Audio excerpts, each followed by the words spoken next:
Alors, à Dokiaka TV, nous sommes là. Monsieur le jardinier va nous expliquer comment utiliser compost en contre-saison. Donc, monsieur le jardinier, vous pouvez passer là. Bon, en contre-saison, comment utiliser les composts en contre-saison? Par exemple, si tu veux utiliser compost en contre-saison et que tu ne veux pas avoir de problème au niveau de tes plantes. Ok.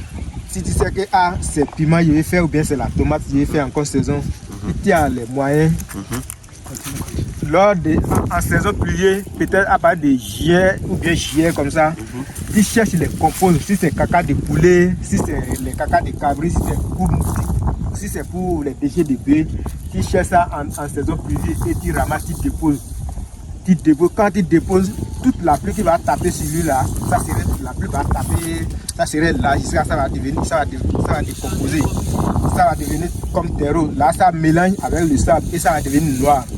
Mais en ce temps-là, si tu es prêt en conservation, tu veux utiliser les composts là, tu fais les poquets seulement, tu mets ça. Peut-être c'est une seule jour là, tu peux arroser ça le matin et le soir tu mets tes plantes. Là, demain tu arroses encore et ça va prendre. Mais si tu veux utiliser compost et que tu es allé ramasser compost en même temps et tu mets en même temps là, tu peux arroser ça pendant une semaine, ça n'a pas encore décomposé. Okay. Là, il y a la chaleur dedans. Ok, ou bien c'est ça ici par exemple. Ouais, ça n'a pas encore décomposé. Là, il y a la chaleur. Même si tu arroses pendant 2 jours, 3 jours, là, ça n'a pas encore. Avant que ça va décomposer, là, ça va faire des semaines, ça va faire des mois même avant que ça va décomposer. Bon, c'est ça qui fait que des fois, les plantes grillent. Parce que c'est chaud. Ça dégage la chaleur. Ça dégage la chaleur. Par exemple, si c'est ça là maintenant, on veut utiliser maintenant. Normalement, à partir de 3 mois, 4 mois, là, on doit ramasser et déposer jusqu'à la pluie va taper. Ça, vous voyez que c'est dur, non? Maintenant, j'ai une idée, jardinier. J'ai vu les gens qui prennent les composts là, c'est-à-dire les déchets ou bien les caca des bœufs ou bien des poulets ensemble, et on met ça dans un tonneau par exemple, et on met de l'eau dedans pour que ça se décompose. Oui, c'est les mêmes choses. C'est les mêmes choses. Peut-être si tu mets ça dans les tonneaux et tu mets l'eau là, là ça décompose bien. C'est que tout est mouillé bien. Et tout se mouille bien et ça décompose bien. Donc ça enlève les gaz là, tout la chaleur là, ça c'est que comme ça c'est dans l'humidité là, ce qui est chaud dedans là, ça dégage ça tout. Ça dégage. Là ça décompose bien quoi. Ça décompose bien. C'est pourquoi certains mettent ça dans le tonneau et mettent l'eau dedans. Et combien de temps quand ils mettent ça dans le tonneau comme ça, pendant combien de temps il faut garder ça d'abord avant d'utiliser? Si tu n'es pas trop pressé là, tu peux laisser ça pendant 2 mois même. Waouh! Là ça va bien décomposer. Ok. Ça va bien décomposer. Donc ça va bien décomposer, ça va prendre l'eau correctement et ça va devenir correctement. Là tu enlèves maintenant, tu mets ça dans tes poquets. Si tu peux mettre ça le jour, le matin et le soir tu mets tes plantes, le lendemain tu arroses, ça prend même temps. Waouh! Wow. Ok. Avec compose, quand on dit compose là, il faut laisser compose là, c'est bien décomposer d'abord avant d'utiliser. Si ce n'est pas bien décomposé, si tu utilises, même si les plantes n'ont pas encore grand et peut-être les piments sont petits et que compose est bien décomposé, tu mets là, ça va prendre. Allons-y de l'autre côté du pépinière là. Je vous écoute. Donc ça va prendre quoi? Maintenant, au niveau des pépinières là, parce que nous on apprend seulement. Donc au niveau des pépinières, est-ce que avant de faire une pépinière, il y a besoin d'un compost ou bien la pépinière, ça se fait naturellement? Par exemple, regardez, ici vous avez fait une pépinière de quoi, monsieur Sifo? Comment on appelle ça? Ah, c'est beau maïs. Et de l'autre côté? Laitue, c'est la même chose, laitue. Et tous. Là-bas, il y a le piment aussi. Il y a le piment. Et quand on. Tomate. Voilà, la tomate là. De l'autre côté.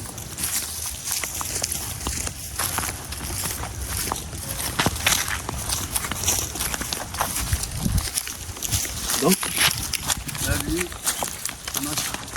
donc ici c'est tomate. Donc à l'intérieur je peux bien mélanger le tout, je peux arracher. Ah donc même dans une pépinière on peut mélanger tout. Parce que ici ça, on appelle les laitues avec ça là, ça n'a pas besoin de, parce qu'à fin de compte je vais enlever et aller replanter à un niveau où je veux. Donc le niveau où c'est important pour moi pour le repiquage. Ok. Ouais. Donc cette pépinière là, elle est composée de tomates. Des tomates. Il y a le gombo. Le gombo lui ne sera pas arraché parce que c'est à ce niveau que ça peut donner. Donc il y a la tomate, le piment et le gombo. Donc ça veut dire que dans une pépinière, on peut tout mélanger. Mais il faut une grande espace pour pouvoir le faire. Parce que si c'est trop serré encore, vous avez vu ces endroits-là, comme c'est trop serré, vous avez vu que ça n'évolue pas. Ça n'évolue mais pas. Ici, comme ça n'est pas serré, vous voyez que ça évolue très bien. Oui, ça évolue. Donc, plus c'est serré, vous n'allez pas voir l'évolution vite de votre pépinière. Je vois. C'est ça. Ok. Et donc je disais tantôt que est-ce qu'on a besoin de compost ici pour faire une pépinière réussite? Oui, on a besoin de compost. Lorsqu'on a, si c'est que l'endroit où j'ai fait la pépinière, si c'est tomate, si c'est quelque chose, la pépinière que tu veux faire, tu sais que l'endroit est pauvre, tu peux mettre compost. Pour faciliter les plantes là d'évoluer, tu peux mettre compost. Là, si la terre est pauvre, tu mets compost là, tu fais pépinière là, les choses là, ça apprend vite quoi. Ça apprend vite. Mais si tu sais que la terre est riche, c'est pas pauvre, ça n'a pas besoin de compost. Mais à un moment, il y a des fois, peut-être, si tu veux répliquer, si tu veux faire piment ou bien tomate, et tu sais que je suis un peu en retard, tu peux mettre compost pour que ça prend vite quoi. Ok. Parce que ça dépend de la taille. Ça dépend de la taille. De l'évolution, oui. L'évolution. Si tu sais que j'ai un peu en retard, là, tu peux mettre compost pour que ça prend vite quoi. Là, tu vas rattraper, tu vas faire ça vite grandir, tu vas répliquer ça vite quoi. Sinon, les plantes, les pépinières, des fois, ça n'a pas besoin de compost comme ça. Si tu sais que là, ici, il y a le temps pour moi, je ne suis pas encore en retard. Donc, tu peux faire ça et ça serait là jusqu'à. Parce que les pépinières, les petits plants, ça a besoin que les tiges soient durs un peu quoi, avant de répliquer à cause du soleil. Donc, tu peux mettre ça. Donc, des fois, ça a besoin de compost, des fois, ça n'a pas besoin de compost. Je comprends. Maintenant, Matt, je vous promets, c'est ma dernière question. Quand on fait la pépinière là, on utilise les herbes là qu'on met pour protéger contre le soleil, et après on arrose sur ça. Mais j'ai remarqué que quand on est venu ici, monsieur ici faut déjà enlever toutes les couvertures là. Ma question c'est que quand tu fais ta pépinière, à quel moment il faut enlever les couvertures là? Au niveau, pourquoi nous mettons quand on les herbes pour protéger la pépinière. Lorsque vous arrosez, l'humidité au moins garde assez d'humidité, ça va garder l'humidité longtemps. C'est un ça. De deux, lorsque vous voyez, vous êtes obligé de contrôler, parce que ça dépend au moins de la germination. Lorsque ça commence pas à pousser, vous êtes obligé d'enlever maintenant la protection. Parce que c'est la germination qui compte. Si la plantation a commencé par sortir, donc on est obligé d'enlever toute couverture qui est en haut de la plante.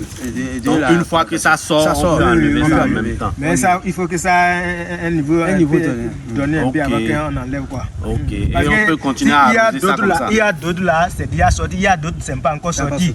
C'est là, il faut bien regarder d'abord pour que au moins la majorité sorte d'abord avant d'enlever les choses. Mais si on enlève les choses, il y a certains qui n'ont pas encore sorti. Mais si tu enlèves les choses, si tu arroses là, au fur et à mesure, tu arroses là, les autres là aussi, ça va sortir. Ok. Maintenant, monsieur Zibou, il y a les petits insectes qui gênent là, des fois quand on met la pépinière, qui vont manger les plantes. Comment toi tu luttes contre ça? Alors, il vous faut le traitement. Le traitement, vous utilisez les insecticides, c'est avec ça que vous faites le traitement. Je ne sais pas si on était auprès des piments. Lorsque vous tapez ça comme ça au niveau des piments, vous allez voir que des petits insectes là sortent. C'est ça qui détruit les plantations, surtout au niveau des piments. Parce que au niveau lorsque vous faites les plantations, vous tapez, vous voyez les insectes là, qui se dégagent, les blancs. C'est au niveau des piments, c'est très rapide parce que c'est ça, je ne sais pas si c'est les feuillages là qui sont intéressants ou bien c'est ça qui produit ça. Et c'est ça qui va laisser que la plante ou bien votre pépinière ou soit votre repiquage ne pas très vite. Donc il vous faut le traitement avec les insecticides. Ok. Et quel genre d'insecticide? Insecticide qui est plus important et qui est plus efficace, c'est les insecticides qu'on utilise pour le coton. Parce que c'est les insecticides qui sont trop durs et qui arrivent à tuer presque tous les insectes. Sinon, lorsque vous allez au niveau du marché, vous demandez, vous allez trouver des insecticides ordinaires. Mais ça n'est pas très efficace comme les produits que les gens utilisent. Vous pouvez nous donner un nom? Non, bon, je n'ai pas gardé le nom fixe. Ok, d'accord. Il n'y a pas de problème, monsieur Zibou. Donc, une fois encore, merci beaucoup. Et c'est très gentil. Et monsieur Zibou, merci de nous avoir accepté ce matin ici chez vous. Et merci pour l'éducation, merci pour toutes les informations et beaucoup de courage à vous pour tout ce que vous faites. Merci. Beaucoup de courage. Et foncez, continuez à travailler dur et par la grâce de Dieu, vous allez en récolter dedans. Et vous qui nous regardez aussi, nous avons passé un grand message, que ce soit pour vous, que ce soit pour nous-mêmes qui sommes venus visiter ces gens-là sur leur lieu de travail. Donc si tu n'es pas encore abonné au site, c'est le moment de le faire. Abonne-toi pour ne toujours rien manquer. Vous allez remarquer que ces derniers moments-là, on parle beaucoup de piment. Oui, on parle de piment parce que c'est la période. Parce qu'aujourd'hui, à cause de la rareté sur le terrain, nous avons décidé, les gens ont compris qu'il faut faire la production contre saison. Et